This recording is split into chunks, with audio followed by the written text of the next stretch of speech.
Don't kneel to me. Elara Vale's hands moved through the morning mist with quiet urgency. Before her, across a mist-covered valley nearly 2 miles wide, thousands of royal warriors had dropped to one knee. No one spoke. Silver banners stirred beneath the cold mountain wind, each bearing the same 7-branch tree Elara had worn around her neck since childhood. At the center of the army, a silver-haired commander rested one hand over his heart and watched her as though he had waited half his life for this impossible moment. Elara shook her head and signed again. Please, stand. The commander understood. That frightened her more than the army itself. Then tell 10,000 wolves to rise, he said softly. Elara froze. The previous morning, no one at Nightfang's royal court had bothered to listen to her. Morning sunlight spilled through the towering windows of Nightfang Palace, turning the marble floors pale gold. Elara walked several steps behind Alpha King Kael Thornhart as the royal court gathered for the Winter Council. She had learned that distance carefully. Too close, and nobles whispered that an Omega was reaching above her station. Too far, and they wondered why the Alpha King's mate behaved like a servant. There was no correct place for a woman the court had already decided was wrong. There she is, Lady Seraphine murmured as Elara passed. The king's little silent shadow. A few restrained laughs followed. Elara kept walking. Her shoulders remained straight, though her thumb found the edge of the silver pendant hidden beneath her sleeve. Kael was only 15 feet ahead. With his alpha hearing, he could not have missed the insult. For half a heartbeat, Elara waited for him to turn. He did not. The disappointment was small enough to hide, but familiar enough to hurt. Then Kael reached the council doors and stopped. The nobles behind him nearly did the same. He turned, and his dark eyes found Elara across the corridor. The hard expression he wore before the court softened almost imperceptibly. He held out his hand. Elara looked at it, then at him. Stay near me today, he said. For simple words. They should have comforted her. Instead, the pendant against her skin suddenly turned warm. Elara's fingers closed around it. Across the chamber, an elderly councilman named Lord Aldrin Voss noticed the movement. His gaze dropped to the silver disc as it slipped briefly into view. The color drained from his face. Elara saw his lips part. That symbol, he whispered. She turned toward him. Aldrin stared at her pendant, as though something buried for decades had just stepped out of history. Kael noticed the old man's expression and followed his gaze. Lord Aldrin. Aldrin did not answer him. His eyes remained fixed on Elara. When he finally spoke, his voice was barely above a breath. Where did you get that? My mother. Elara signed, her fingers slowing beneath the old councilman's stare. The answer should have ended the question. Instead, Lord Aldrin Voss stepped closer, his lined face tightening as he studied the pendant resting against her dark blue dress. It was an ordinary thing to anyone else, a small silver disc etched with a crescent surrounding a narrow tree with 7 branches. Elara had worn it since childhood. She had never known the symbol had a name. Your mother, Aldrin repeated. What was her name? Elara hesitated. Mara Vale. That was the name written in the little prayer book Elara still kept beside her bed, the name carved into the weathered marker in the village where she had grown up. Aldrin's eyes sharpened. Mara Vale, he murmured, but something in his voice suggested disbelief. Before Elara could ask why, the council doors opened behind them. His Majesty is waiting, announced Chancellor Corvin Hale. Aldrin immediately stepped back. Whatever he had been about to say disappeared behind the careful expression of a man who had survived too many years at court by knowing when silence was safer. Elara knew that lesson well. She entered beside Kael.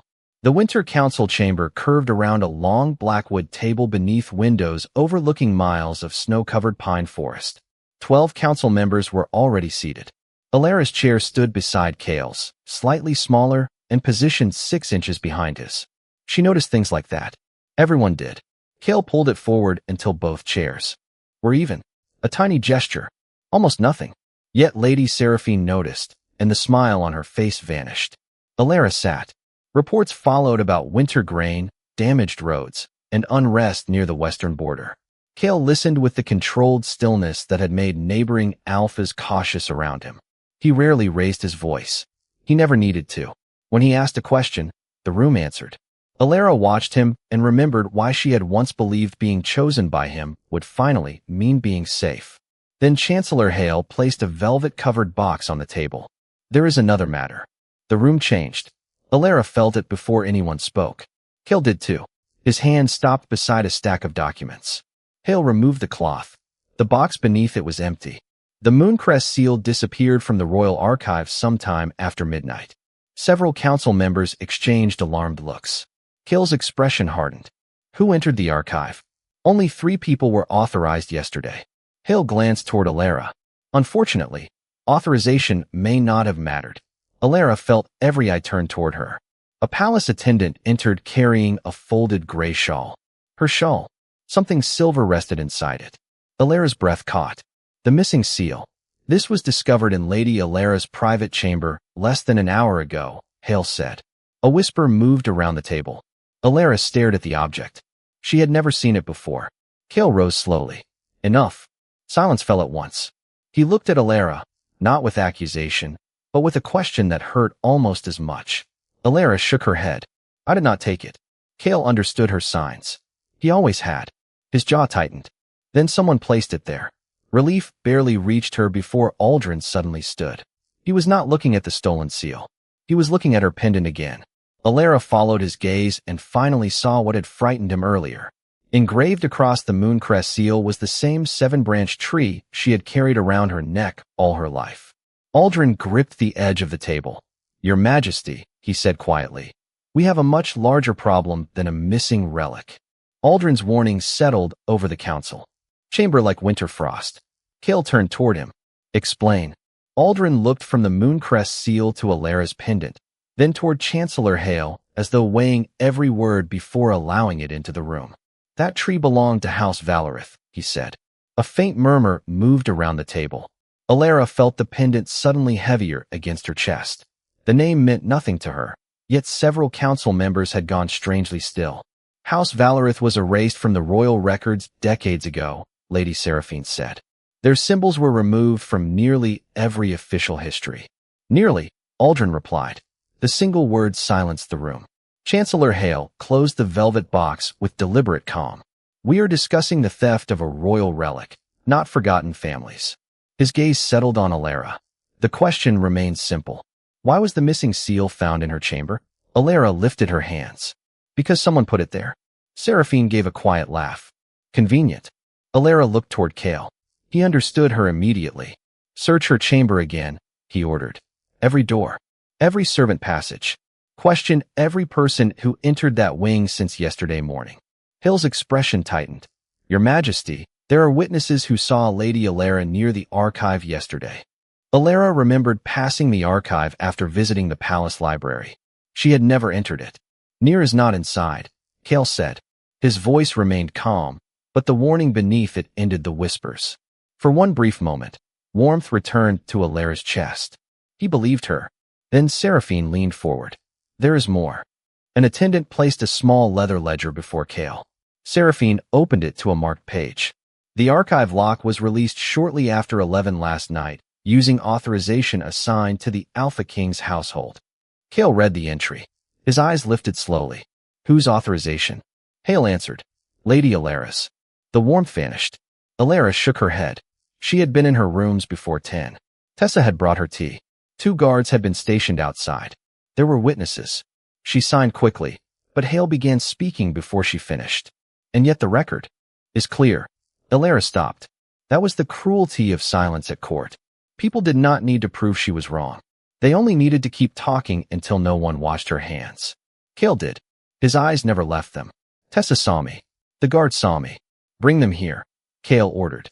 Minutes passed beneath the steady ticking of the tall brass clock. Finally, a guard entered alone. Kael frowned. Where is Tessa? The guard hesitated. She cannot be found, Your Majesty. Elara's heartbeat stumbled. And the 2 guards outside Lady Elara's rooms? Their assignments were changed shortly before midnight. Kael's expression hardened. By whom? The guard swallowed. The order bears Lady Elara's authorization. This time, no one whispered. Elara stared at the ledger, then the seal, then Hale. Too perfect. Every answer had been waiting before the question was asked. Kael seemed to realize it too. His hand tightened around the edge of the table. No judgment will be made until I know who altered those records. Hale bowed slightly. Of course. But the council must also consider the possibility that nothing was altered. 12 pairs of eyes returned to Elara. Then Aldrin quietly turned the Mooncrest seal over. On its underside was a second engraving, almost worn away by time. Elara's breath caught. It matched the tiny mark hidden on the back of her pendant. Aldrin looked directly at her. "This was never about stealing a seal," he whispered. "Someone wanted this court to notice who you might be." Aldrin's words changed the room. Not loudly, not all at once. But Elara saw it in the way Seraphine stopped smiling, and Chancellor Hale lowered his eyes toward the seal. Kael noticed too. Who she might be, he asked. Aldrin opened his mouth, but Hale rose first. "Your Majesty, this is precisely why the matter cannot remain private. We have a missing royal relic, falsified records if your theory is correct, and an unknown symbol connecting your mate to a vanished dynasty. Until we understand what this means, the kingdom faces uncertainty." "Elara is not uncertainty," Kael said. "She is my mate." The words should have steadied her. Instead, Elara watched the council members exchange guarded looks. Seraphine folded her hands. "Then prove the accusation false before the other alphas hear about it. The Western Pacts are already questioning Nightfang's leadership. If they believe someone inside the palace can enter the royal archive without consequence, they will use it against you." Kael's expression hardened. "And what exactly are you proposing?" Hale answered with practiced calm. "Temporary removal from Nightfang until the investigation is complete." Elara felt the air leave her lungs. Kael stood so quickly his chair shifted behind him. "No." One word. "Absolute." For a heartbeat, hope rose inside her. Then the council began speaking. Border alliances, winter supplies, pack loyalty, rumors, rebellion. Every argument placed another invisible stone between Elara and the man beside her. She watched Kael listen, and slowly understood what frightened her most. He was not beginning to believe them. He was beginning to believe protecting her might cost the kingdom too much. Aldrin stepped forward. "Your Majesty, someone constructed this accusation carefully. Sending her away may be exactly what they want. Or keeping her here may give our enemies exactly what they want," Hale replied. Kael turned toward Elara. The room disappeared around her. She knew that look. He was calculating consequences. King before man. Crown before heart. Elara lifted her hands. "Do you believe I took it?" Kael answered immediately. "No." "Then do not punish me for it." His eyes closed for half a second. That half second told her everything. When he looked at her again, regret had already entered his face. "Until the truth is known," he said slowly, "Elara Vale will leave Nightfang." Silence followed. Elara heard the brass clock ticking across the chamber. She heard snow tapping softly against the windows. She heard her own breathing, controlled and small. Kael stepped toward her. "Elara, this is temporary." She moved back. His hand stopped between them. "I will find whoever did this." She looked at him for a long moment. Then she reached beneath her collar and removed the silver chain that marked her place beside the Alpha King. Kael's face changed. "Do not." Elara placed the chain on the blackwood table. No anger. No accusation. Only a quiet finality that made several council members look away. She kept her mother's pendant. That belonged to no king. Kael stared at the chain. "You are still my mate." Elara raised her hands. Her fingers trembled once before becoming steady. "Then why am I the one being sent away?" Kael had no answer. Elara bowed her head, not as a defeated Omega, but with the dignity the court had refused to give her. Then she turned toward the doors. Behind her, Aldrin spoke so softly that only Kael seemed to hear. "If she crosses the old northern boundary, Your Majesty, you may discover Nightfang was never the only kingdom that had a claim on her." Elara left the council chamber without looking back. She crossed the long marble corridor beneath portraits of Nightfang rulers who had never needed permission to belong inside their own kingdom. Servants stepped aside as she passed. Some lowered their eyes. Others watched with the uncomfortable curiosity reserved for someone whose life had changed before noon. By sunset, everyone would know. The Alpha King's silent mate had been sent away. Elara reached her rooms and found Tessa still missing. That frightened her more than the council's whispers. Tessa would never have disappeared willingly on a day like this. Elara packed only what she could carry.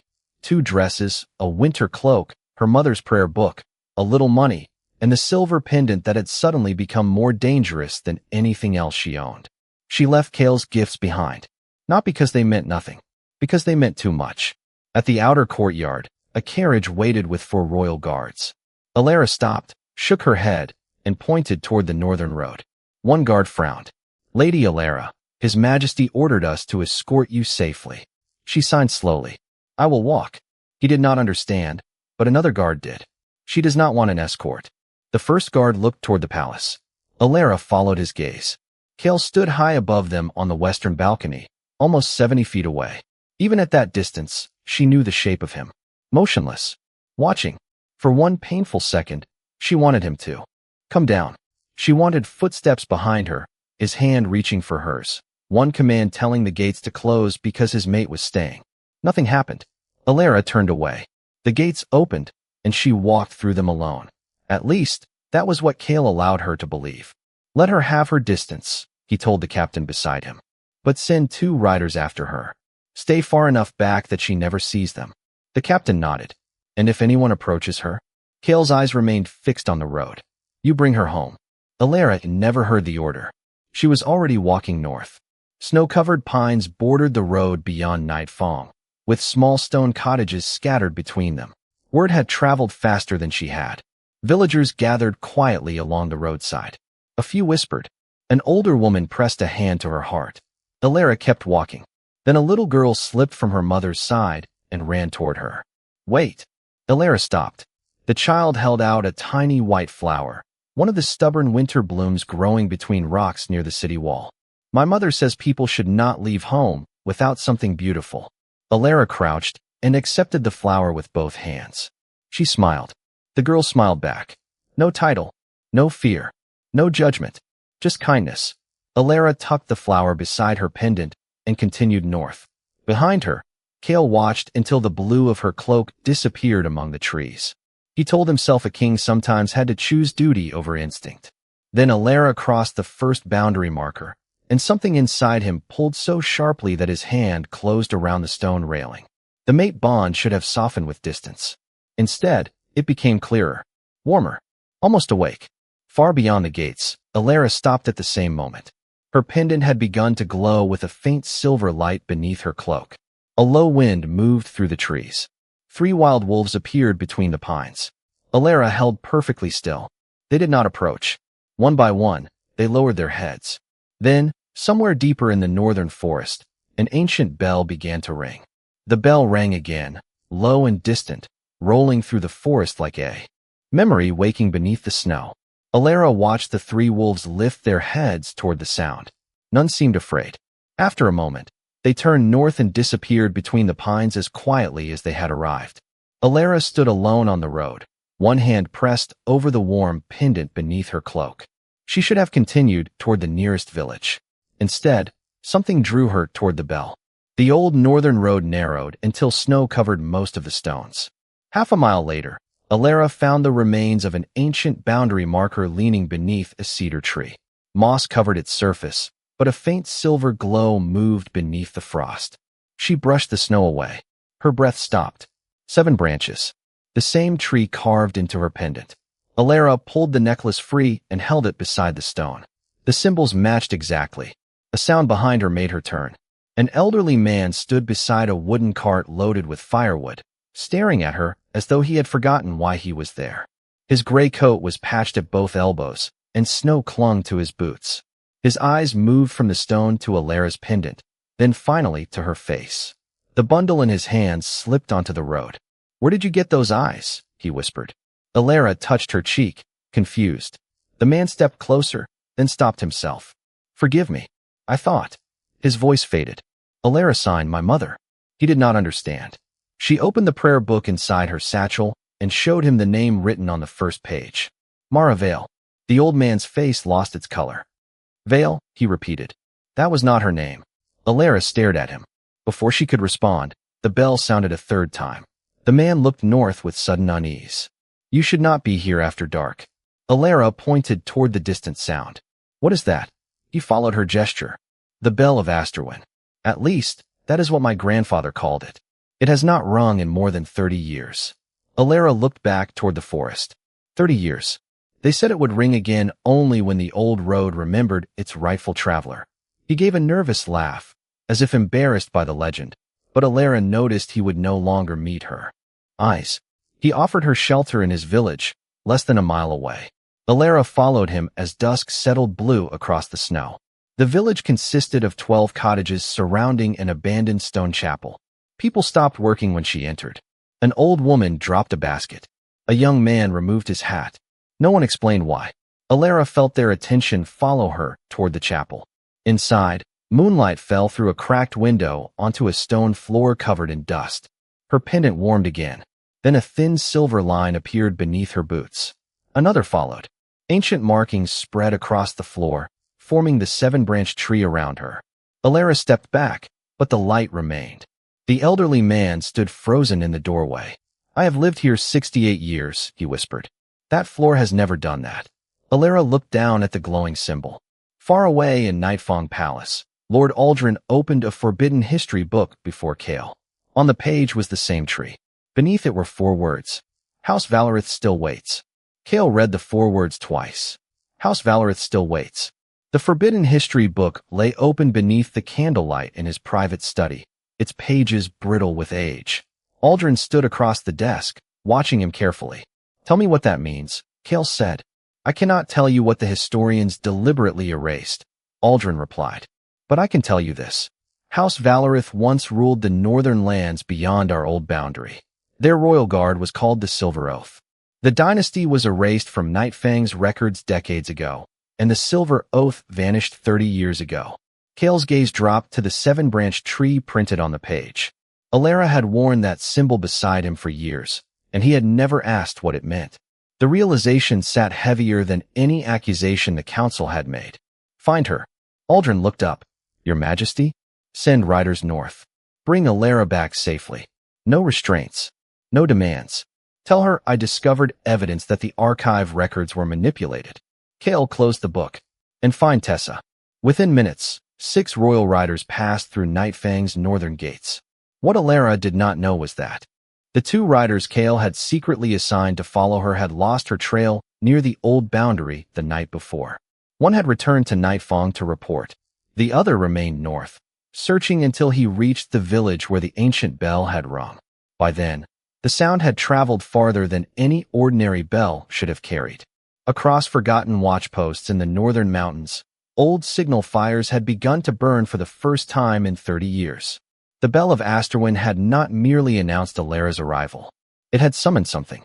Before sunrise, Elara left the village and continued north. The elderly man gave her bread, a wool blanket, and directions toward an abandoned valley where the ancient road ended.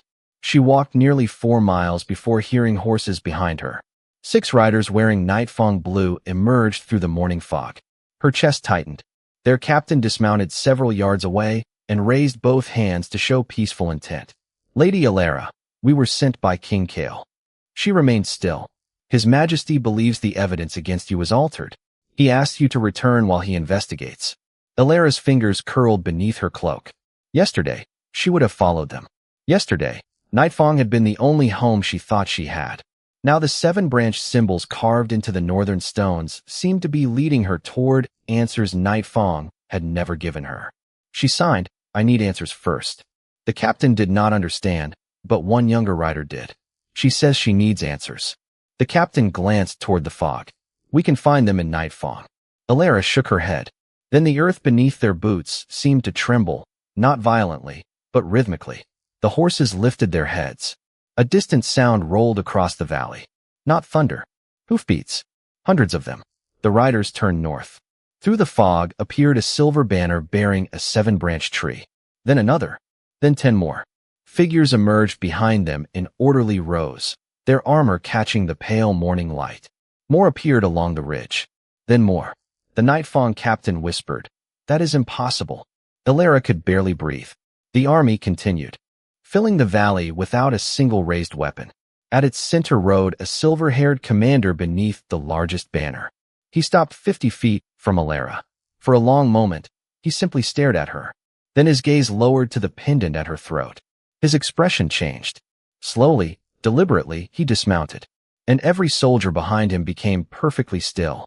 The silver-haired commander took 1 step toward Elara, then stopped as if crossing the remaining distance required permission only she could give. Morning mist drifted between them. Behind him, rows of soldiers stretched across the valley and climbed the low ridges on either side, so many that Elara could not see where the formation ended. No one shouted. No one rushed forward. The silence felt almost sacred. The Nightfang captain moved closer to Elara. "Stay behind us." She touched his arm and shook her head. These soldiers had come beneath the symbol she wore around her neck. Whatever they wanted, hiding would not answer the questions that had followed her since the council chamber. Elara stepped forward.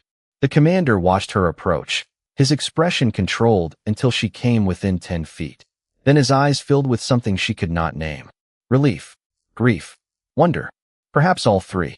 He placed his right hand over his heart. "May I see the pendant?" Elara hesitated, then lifted the silver disc from beneath her cloak. The 7-branched tree caught the pale sunlight. A quiet breath seemed to pass through the army. The commander closed his eyes for one brief moment. When he opened them, his voice was unsteady.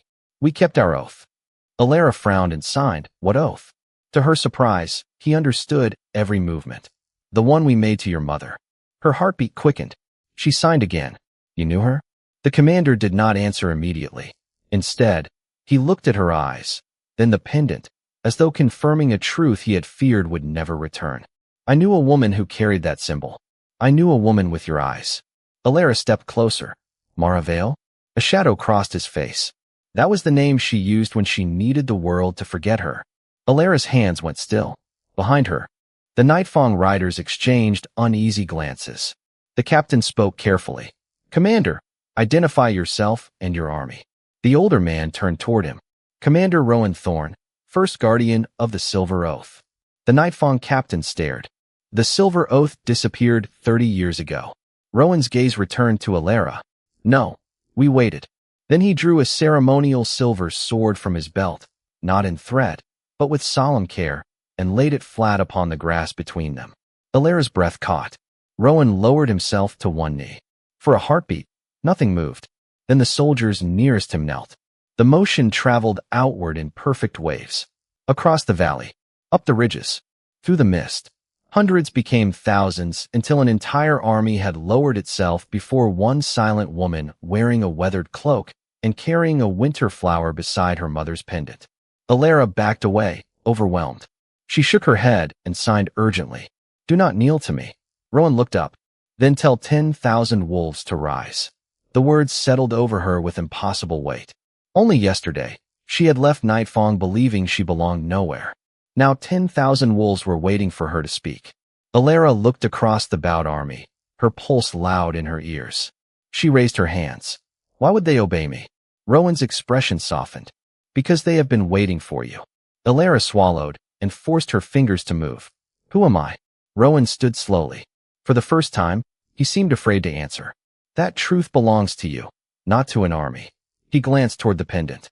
"But I can tell you where to begin." Elara waited. Rowan looked toward the mountains beyond the valley. "Your mother's tomb. Your mother's tomb." The words stayed with Elara long after Rowan led the Silver Oath toward a sheltered camp beyond the valley. She wanted answers, but every question seemed connected to another secret buried before she was old enough to remember. Mara Vale had not been Mara Vale. The pendant was not merely a keepsake. The bell of Asterwin had awakened after 30 years, and 10,000 wolves had not gathered by accident.